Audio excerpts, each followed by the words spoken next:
everyone, and welcome to the Death Doula Global Summit. I am your host, Suzanne O'Brien. This has been an incredible journey so far, and it doesn't stop to amaze me, the beautiful and wonderful people that we have in this summit. Today, our guest is Barbara Karnes. She is an RN, and she is referred to as an American hospice pioneer who began her career decades long ago at the very beginning of the AIDS epidemic. In the late 70s, as a stay-at-home mother of 3 teenagers, Barbara became inspired by Cicely Saunders' creation of hospice in the UK and began her journey to pioneer the hospice movement in Kansas and become the country's most sought-after end-of-life innovator.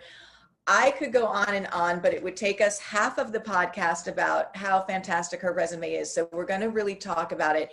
And this is really what I wanted to quantify, because it's going to really, again, be everything that we want to hear. So Barbara Karnes, thank you so much for being here. I am honored to be here and to be part of this. You have a special place in my heart. I'm honored. Thank you. Thank you very much. You, again, when I think back of my 2 strongest influences in my whole career path, it was you and it was Elizabeth Kubler-Ross.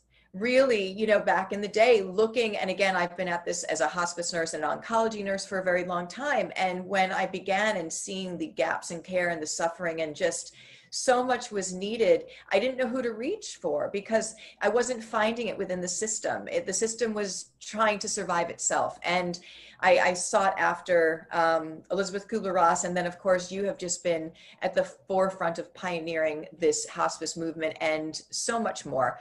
So let's start at the beginning if we can. Can you please tell us about your journey into this area of work? When did it start? What motivated you? And then what was, you know, like things that inspired you on your path? Okay, well, let's start back to, I graduated from nursing school in 1962, diploma school. And I thought, oh my God, I've made a huge mistake. I should have never been a nurse. I should have been a social worker. Mm-hmm. And so I didn't work as a nurse because I was really disillusioned. Okay. Then along comes the 70s and Dame Cicely Saunders, as you said, and Elizabeth Kubler-Ross came forward and said, we aren't treating our dying well. Right. And I kind of perked up and thought, yeah. You know, up to that point, I had been doing a lot of search for the meaning of life, self-awareness, probably read every self-awareness book that was mm-hmm. written. And so I thought, end of life, hospice, dying, I can do this. And in hindsight, I think my never having worked as a nurse was a gift. Yeah. Because I showed up with no preconceived ideas on how to interact or deal with death or with dying. Our medical model then and still, unfortunately, the model takes care of diseases. You know, the medical model emphasis is on diseases that people have. Mm-hmm. What I saw end of life and hospice as focusing on people that happen to have diseases. Yes. So in the medical model, dying and death is a failure. For mm-hmm. us who work in the end of life, mm-hmm. Mm-hmm. It is our job, our goal is actually the death of the patient, and to have that death be a sacred experience, a meaningful experience mm-hmm. by neutralizing all the fear that most people bring to the bedside. So I, through some serendipity, I like to say divine order, mm-hmm. I moved from Nebraska to Kansas, and I was trying to make friends. So I went to a Unitarian church study group on world religions. And there was the volunteer director of the only hospice in town. It was just getting really started. And they went around the room and said, "What are your interests?" And I said, "Well, I'm interested in hospice." Mm-hmm. Well, after the meeting, Dennis comes over and he says, "I'm hiring a nurse, our first nurse, and I think you ought to have that job." Wow. Well, I couldn't. There was no way. I had done a refresher course in nursing, but I didn't know squat, basically. So I said, "But what I'll do, you hire a nurse and I will volunteer 20 hours a week." And what he didn't know is I'd have paid him, to do that.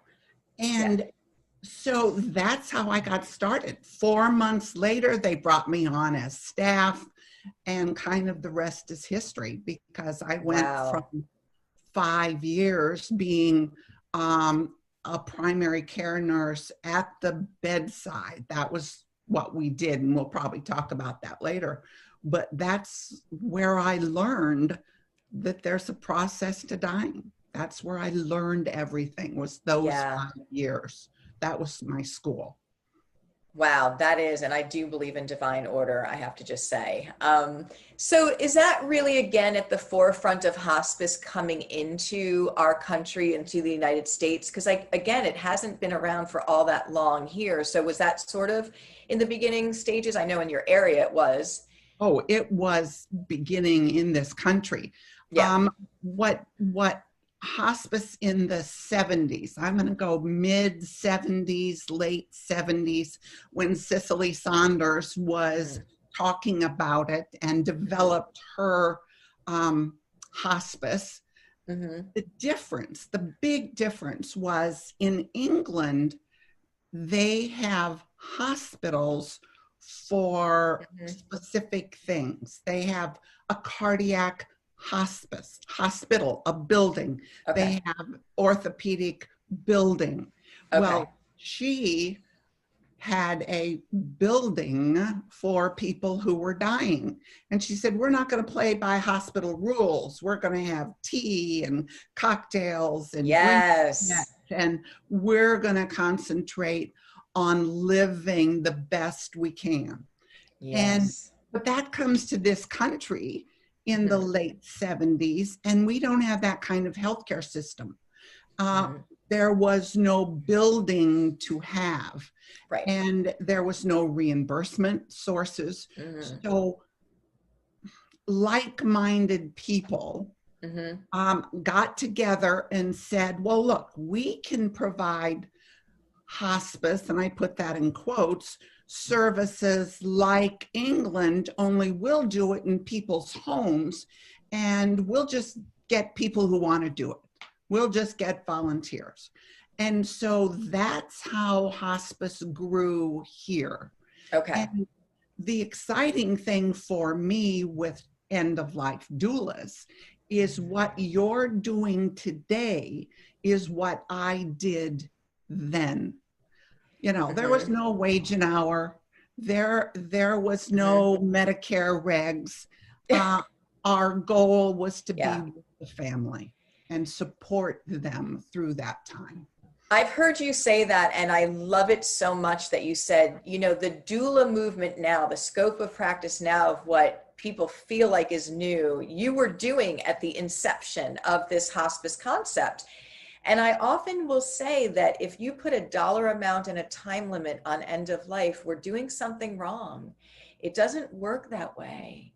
And it's a holistic experience. It is. And what happened, because I've given this a lot of thought, is where did my beloved hospice philosophy and care go? Because hospice today is entirely different than hospice was then.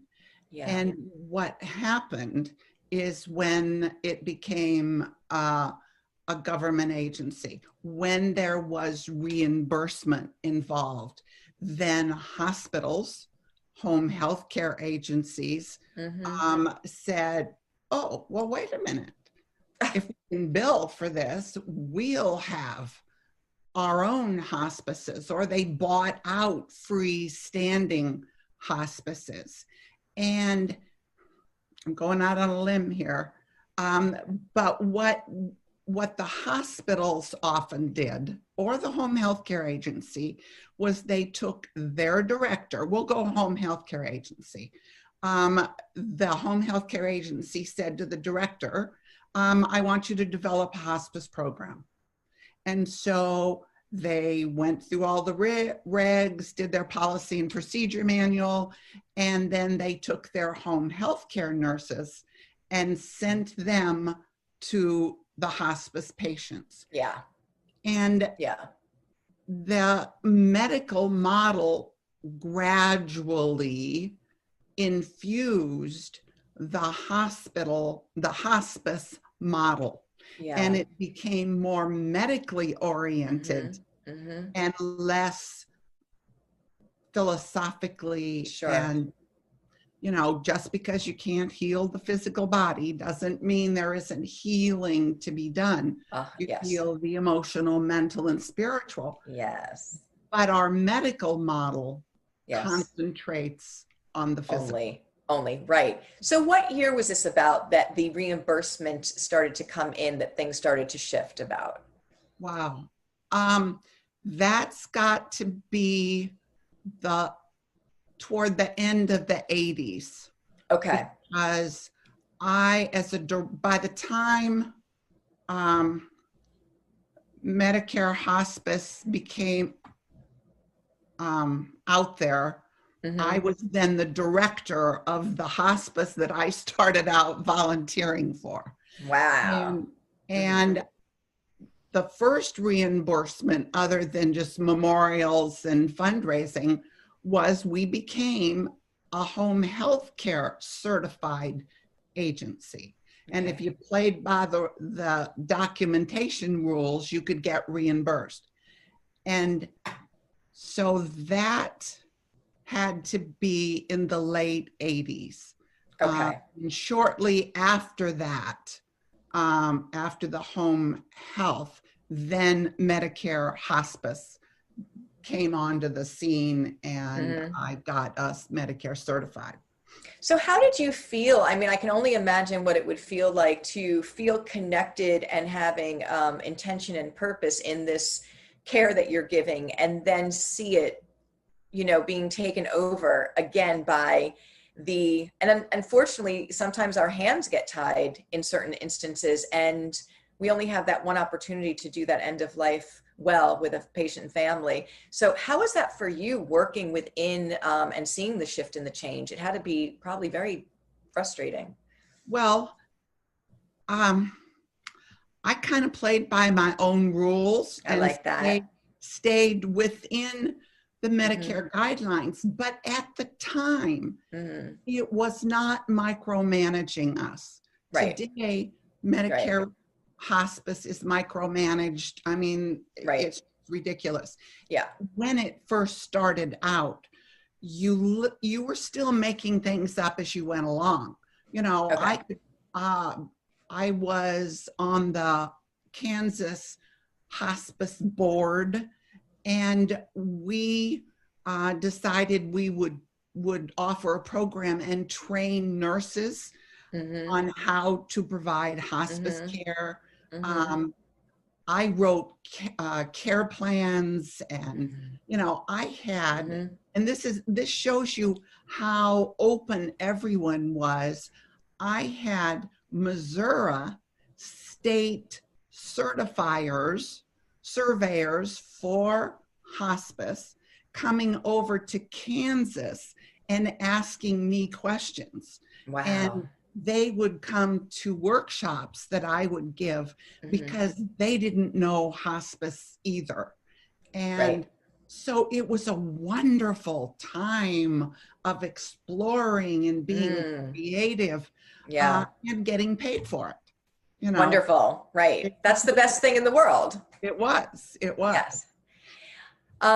So for me, in my practice, and I often say this, I've been with, and I've tried to kind of count, over 1,000 people in their family have been privileged to be with these people at the end of life, but there has never been one end of life that is exactly the same as another, because you have all different circumstances. And what I hear from you, and I think the beauty of what you've shared, is your experiences throughout this whole time. And then again, turning it into a major educational platform. But would you say, and that's true when you talk about bringing nurses in that don't have the end of life hospice and trying to fit them into that, there's a big disconnect there, or a big gap there for what's really needed. There's a huge gap. Yeah. And that's why education is so important. Yeah. Because taking care of someone who's going to get better is different than taking care of someone at end of life. But most people, including healthcare professionals, don't know that. And unless someone comes forward and teaches the difference, then end of life care will be judged on how people get better. So education is vital, not just among the community, but among healthcare professionals. We have to teach how people die, because that's not the emphasis on healthcare. Yeah. So I feel like the irony here again is that our doctors are not given that teaching in medical school. We've made so many medical advances, and we know how to keep people alive, sometimes to a fault where there's no quality, but we haven't supported our practitioners with the education, the conversation, and even what that looks like. And so I feel like, again, there's that perfect storm of why we're in such a difficult place related to end of life right now. And if you just said it, that the goal is to live and fix, then we know that we're all going to have an end of life at some point. So that's 100% failure at some point. And when I was in oncology, I know that doctors who would have a patient at end of life oftentimes felt like they failed them, even if they were 99 years old and had been, through this for years. They literally walked away like they failed. And I thought, what is going on here? Oh, I know. Well, now think of COVID and all the doctors and the medical people in the ICUs, and we'll have 6, 7, 8 failures a shift. Yeah. And how they have to figure out how to live with all of that trauma that they're carrying, because they missed the point. They didn't get the training that everybody dies. Yeah. And that you do your best, and then if death comes, then it came. And I also do believe that some of the most important work and support that a doctor can do is for that last phase, because it means so much. And also symptom management and just your presence and, carrying through care with your patient, because they depend on you. There's a relationship, they're scared. So not kind of it's a very complex. And I think, again, we have to get into medical schools and bring this education, just even to say, how do you even have that conversation that somebody is at that space at end of life, giving them tools for that. Yes. Oh, absolutely. Yeah. So what would you say was your biggest challenge when you first began in hospice? It sounds like, and you are such a pioneer, it sounds like you had a lot of space to create. It sounds so great, that area. But what was your biggest challenge, if you could say that if there was one? Maybe it was just purely the education concept of it at the time that you began. Well, fortunately, I have a personality that thinks outside the box. And I had no preconceived ideas of what I was supposed to do. Okay. And so I would get on the front porch of someone's home, and before I'd ring the doorbell, and I'm not exaggerating, this is the truth, I would say, "Dear God, I seek to heal, not hurt." Because you never knew what was on the other side of that door, and there were no rules. There were no protocols. You just had to be use your people skills. And that's how I learned. And what was interesting is the vulnerability of personhood, in that part of the work that I felt was important with the families was sitting down at the kitchen table with a cup of coffee and talking.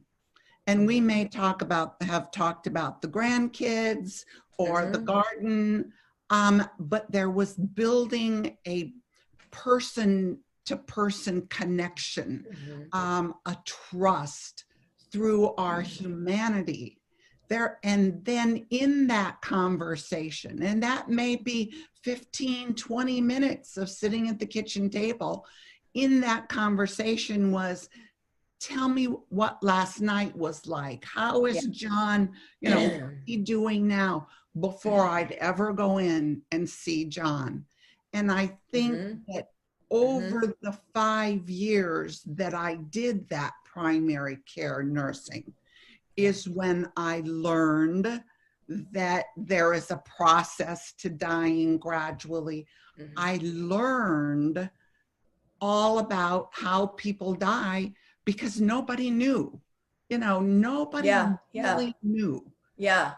And people don't die like they do on television, No, it doesn't. No, it doesn't work that way usually. But that's our role models. That's right. Role model. And so I think that those 5 years of person-to-person involvement is what I think the strength, number one, of what I learned comes from, but I still believe that's the strength of end-of-life work, is the person-to-person, building a relationship, a trust. And in building that, we are then able to neutralize the fear that those primary caregivers, the family, is going to bring to this experience. I agree. And I love that you said before you even go in to see the actual patient, you talk with that main caregiver at the kitchen table with coffee, and that heart to heart, because when we care for somebody at end of life, we're caring for not just the person, but all of the family, or what I call the nucleus, because sometimes it's friends. And that main caregiver has this, like, the same intensity, it's different, but is going through so much as well.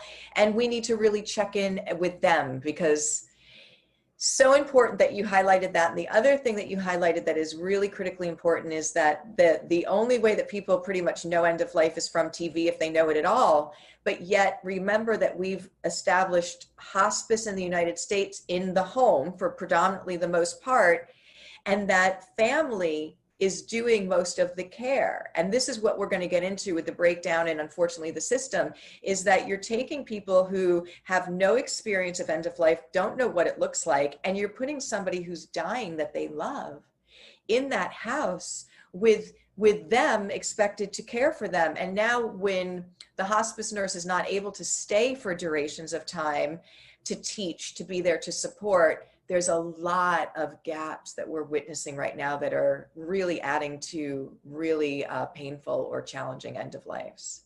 Oh, it is. And I think what we who are in end of life, I'm using the word end of life and not hospice. I'm using the word end of life. We recognize, as I said, that healing is not just physical healing, that there's emotional, mental, and spiritual healing. And that work with the family is strongly emphasized in the emotional, mental, and spiritual. And where hospice has gone astray, I believe, is that a lot of their energy and emphasis is placed on the physical aspect of the patient dying. And the family kind of ends up on the periphery in a lot of cases. They come in with their portable laptop and ask their questions, and you don't have that bonding. Also, you often don't have primary care nursing. So if there's a different nurse that comes in every visit, there's no bonding there either. So you need one person to bond with, and you do that over a cup of coffee.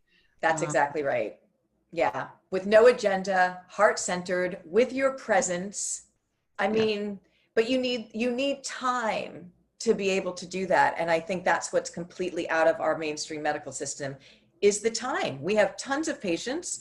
We're told that we can only spend an hour, plus on that hour, we have to do so much documentation. There's no real way to build that trust the way we really want to. That's right. You're absolutely right. So I have to ask you about your incredible education platform. When did that start? Did you start writing education pieces right away? And I mean, because they're just so beautiful and powerful. You're welcome. The Gone From My Sight, which is probably the most well-known, was an accident. I was one night, I was on an on-call, family called, upset. I went to the house. Mom is in the bedroom, and I looked at her, and I mean, nothing bad was happening, but it was scary for the family. So now the family and I are in the living room, and I'm explaining the dying process, and Mom is doing what she's supposed to be doing. This is all normal, nothing bad is happening, but here's what's happening and why. And one of the daughters was taking notes. Okay. Thought, oh my God, she shouldn't have to sit there and take notes. So that weekend, I sat down before computers and had a yellow legal pad and wrote what I wanted families to know. And I then took it to a printer and had it made into a booklet and started giving it to my families. And it took on a life of its own. It ended up one day, I came home from work and my husband said, "You're not going to believe, we just got a letter from a hospice in California who wants 50 books. And we got a letter from a hospice in Michigan, same day." Wow. And how they got the books, I have no idea. Probably a family member, from out of town.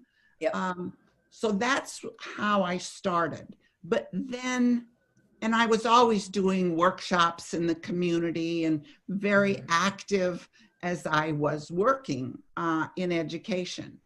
And then in 1994, 3 or 4, somewhere in there, my mother and stepfather were both diagnosed with cancer of the lung, and they died within 5 months of each other. Wow.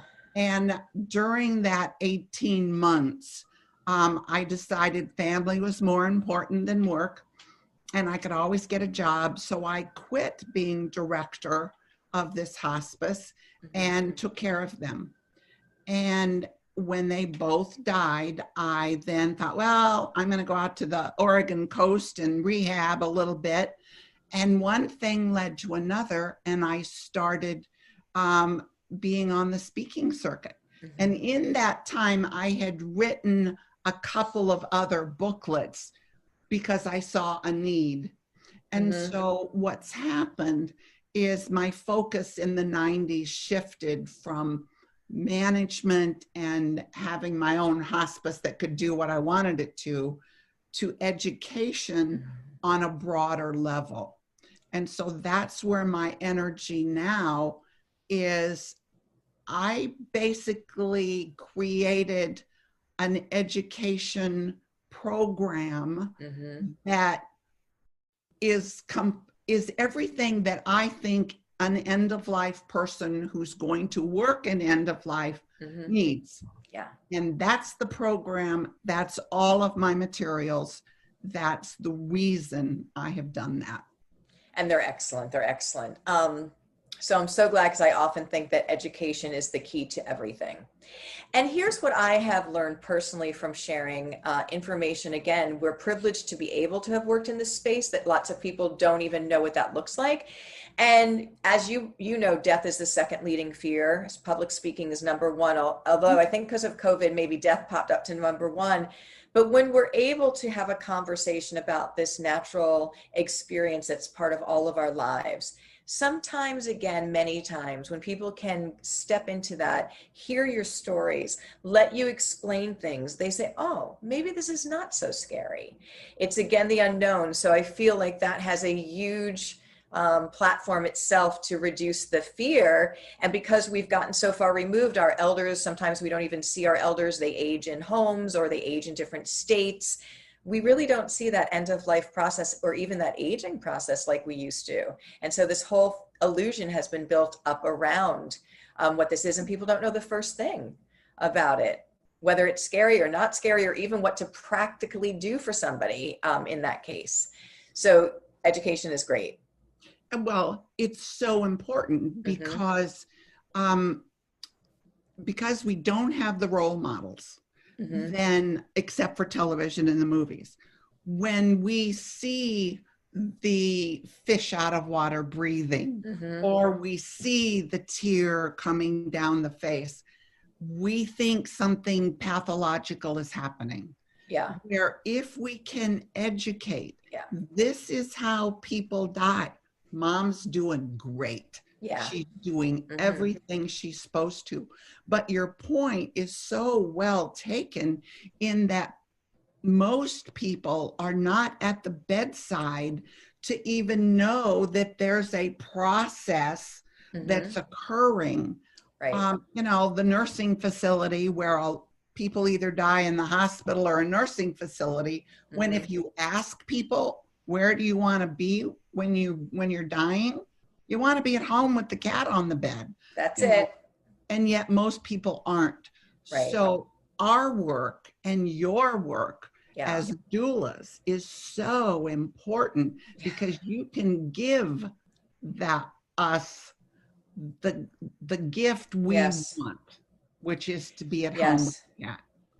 Let's stay with that, because this is everything. And this is really, again, why I developed my program, because especially in the oncology unit in the hospital, there were people there that were, later in their life, suffering from an end of life disease process and saying, why am I here?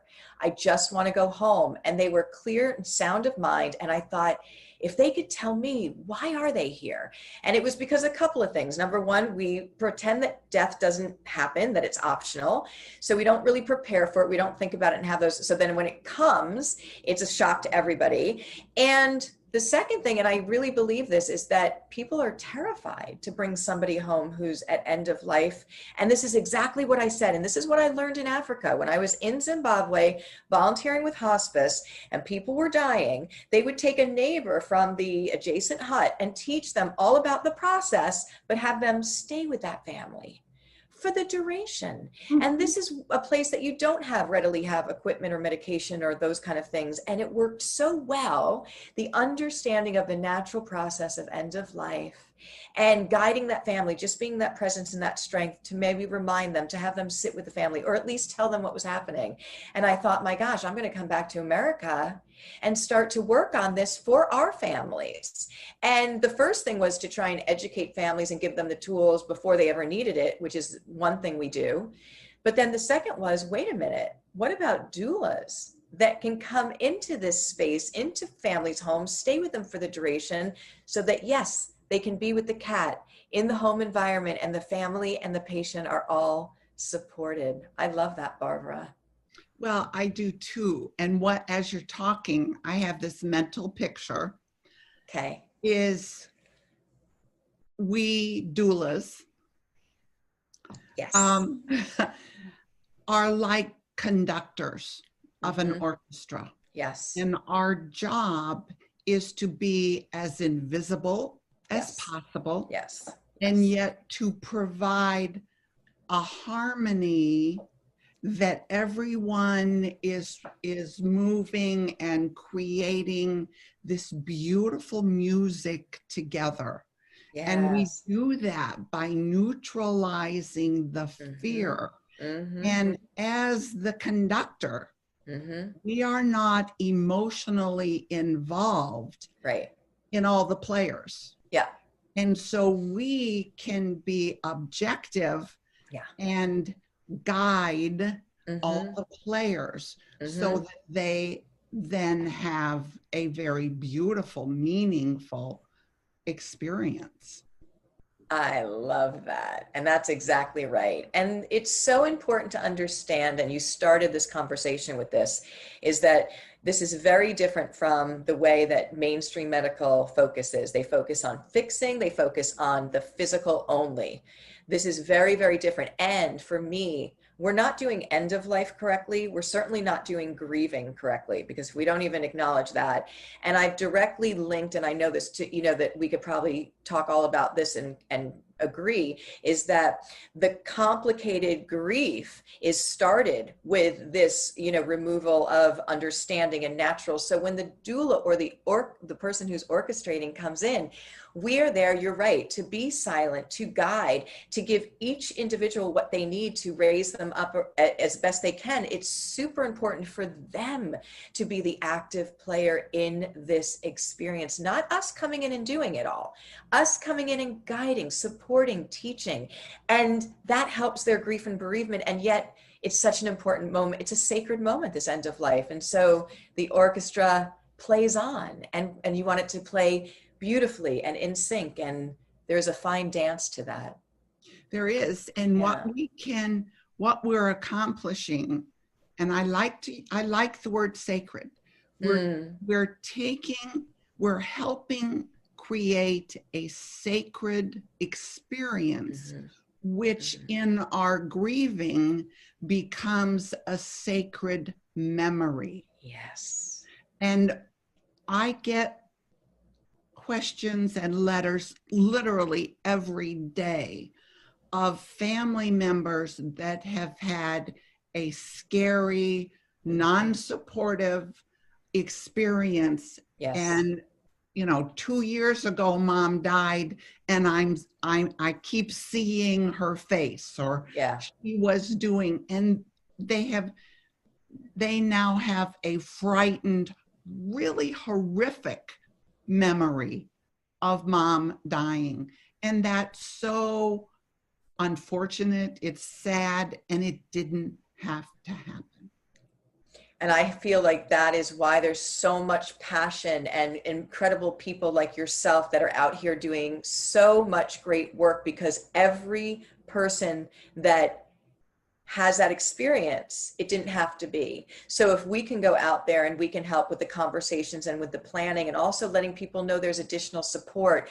Because for me, I kept in the very beginning going to my CEOs and saying to them, we have to do more. People are hurting and people are dying, and that's it. They're gonna, you know, it doesn't work. And they said, well, we just can't, because we're not going to get reimbursed for it. This is the best we can do.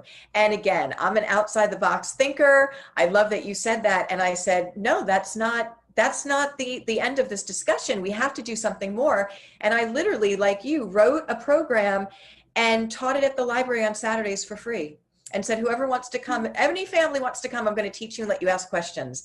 And it filled up. It filled up. So you are so correct with understanding that this experience only happens once. It can't be done again. And that we have to, as moral, ethical human beings, do the best we can for one another in whatever facet to help people. And the beautiful thing is that people around the world are all human beings and going through the same thing. So we are so much similar, and we need to, you know, if we have resources, help one another. But this is a memory that is ingrained. And if it's a difficult, painful one, that stays with people forever. And if it's a happy one, that stays forever. You know what else that memory does is that cements in our mind how our death is going to be. The experiences that we have with end of life is how we're going to think we're going to die. So if Aunt Bertha died 20 years ago and we were there and she was in excruciating pain. That's what we think will happen to us. Yeah. Unless someone teaches us otherwise. Yeah. And I don't think that we tend to really concentrate enough on the fact that every person in the room with someone who is dying, in their mind, they're going back to the last person that they saw die. And that's what they think is going to happen. And so, yes, for us conductors, we have to erase or at least help the family put aside that memory and create, all right, here's what's going to be happening. That's why it's so important that we teach all those presents the way people die, so that they see nothing bad is happening. Right, that it's a natural experience. So when we have a system, a mainstream medical system, which again is really mind-baffling, even as I say it, that in a country prior to COVID, that has so much resource, at their fingertips, that we have a medical system that is so challenged and fragmented that people aren't getting, that presence or that time that practitioners, they didn't go into the practice to be running amok with a million patients either. So I feel bad for everybody. But to come up with a non-medical professional as an answer to supplement the mainstream medical, and again, I absolutely love the hospice model. I think it's incredibly beautiful. What can we do to help fill in those gaps of time, to be the eyes and ears? I think, again, the doula movement, and I think that's why it has grown the way that it has, is because people were like, yes, that makes so much sense. And also, end of life is not a medical emergency. It's a natural experience. And I think we forgot that. We put it into a bucket of a medical experience, and we need to take it out of that category and put it into a human experience again. Well, we've come full circle. In the late 70s, early 80s, when hospice came to the forefront, it was outside of the medical model, and it was addressing needs that needed to be met because the medical model wasn't meeting those needs. So hospice was outside. Today,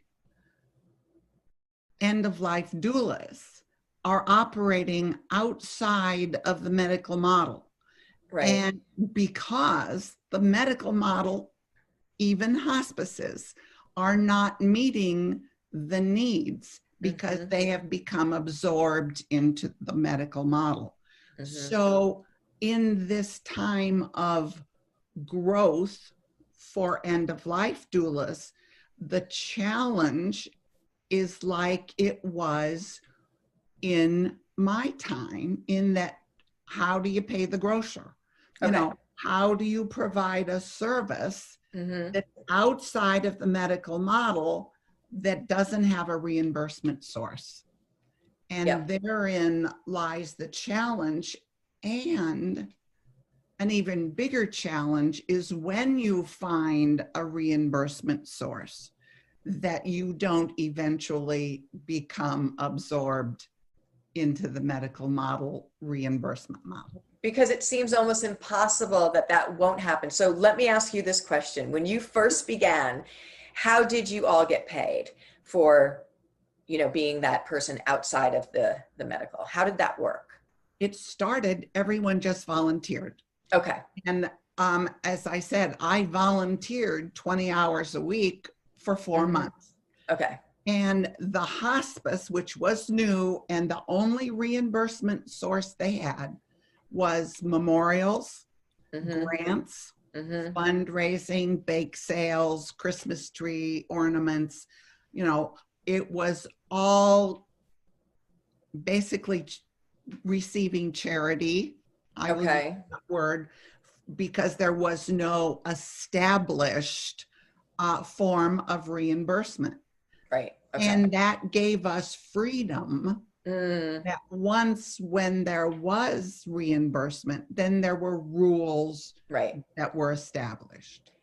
Okay. So for me, again, thinking in terms of birth doulas, so they have been on the forefront, they have occupations, they work, but this is very important, is that if it stays outside of the medical system, we get to spend time with our patients. We get to do the holistic care, which is everything of why we created this. If we go into a reimbursement structure, it's going to change undoubtedly. So I am going to push that all the way over there, because what's the point of doing it again? For me also, and looking at statistics, of course, we have the largest elder population that we've ever had in history, and it's going to continue for decades to come. There are companion care companies that literally do, they're not nurses, they're not medical, they're companions for elderly. And to my knowledge, they are a billion with a B, self-paid industry. So this is not about money. But we do want people to understand that there is a need, that you are a professional, if that's so what you choose, and that there are ways to make that work. Yes, it takes diligence, it will take, but for me, if somebody can pay a certain rate, then it's great to be able to take care of somebody who can't. You know, there's a little bit of kind of everything that we do, but I do think that, again, this need is so large and will continue for so long. We need to fill in that time gap and have it not reimbursed, but also then how do we get creative within that structure of how we can do it? Well, and how do you pay the groceryman? How do you pay the grocery store? How do you pay your rent? Yeah. You know, we. Yes, I agree with you. Yeah, and that's the problem. Yeah. Because we would all do this work for free. I mean, yeah, I would have absolutely for free. But reality is, you need money. Yeah. You know, yeah. You have to pay your bills. You do. Yeah. And so I like your idea of exploring home care agencies, because if a home care person was also an end of life doula, yes, you put those two together, because they're there for a shift. Yes. And if they were trained, and I've gone into Home Instead, I've gone into Right at Home, and to educate their staff on end of life. Yes. How wonderful it would be if some of those were certified end of life doulas. And when whoa. That is the vision that I had a long time ago, that it should be its own entity of a home care offering with these specialized practitioners who can walk that whole journey. So very exciting still, all the possibilities out there. And yes, and we do have a crisis. We have an elder care crisis on our hands. And this has happened for years. I've seen it on the inside of the system, and I've been calling it, and it's growing and growing and going to continue to grow for decades to come. So we really have to come together and establish ways to support them, their families, and all of this. And I think we're doing that. So we will talk. Barbara, I want to share a story with you. I was in Denver at Oprah's 2020 Vision Tour before the whole COVID. In fact, I remember her saying that we got the last tour date in before it all shuts down. And she was telling a story on stage the last day about when her mother was dying.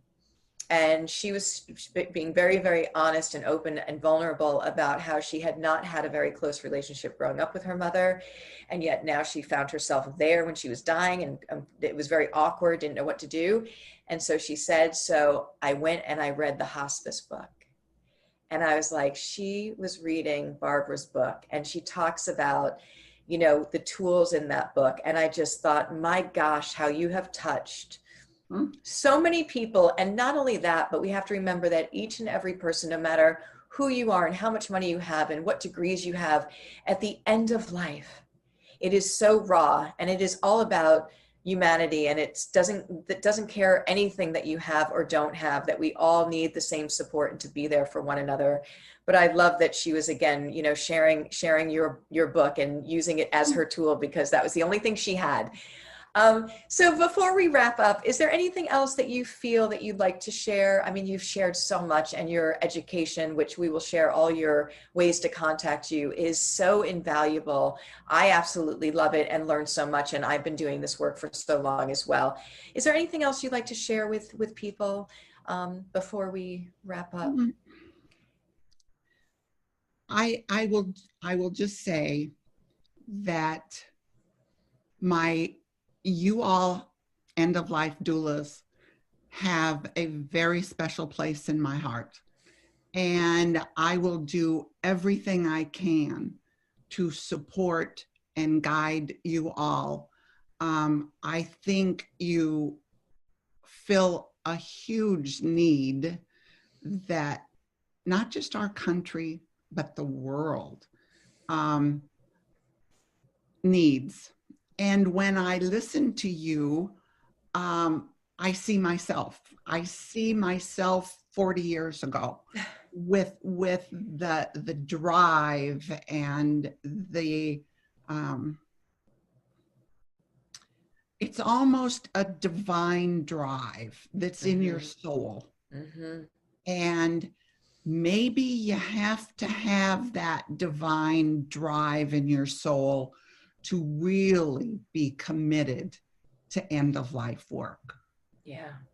I just thought of that. Maybe it really, and because there's a difference between doing your job, and doing the work that your soul is screaming at you to do. Yes. And that's the person I want at my bedside when I'm dying. Me too. Beautifully said. Barbara, you are such a treasure, and thank you for pioneering this whole movement and industry and continuing to guide us in all ways. So thank you, and thank you so much for being part of the summit. Well, give my love to all of you and blessings in the work you're doing. Thank you so much. All right, everyone. This was Barbara Karnes, and this is the Death Doula Global Summit. My name is Suzanne O'Brien, and I will see you in the next interview. Thanks, everybody.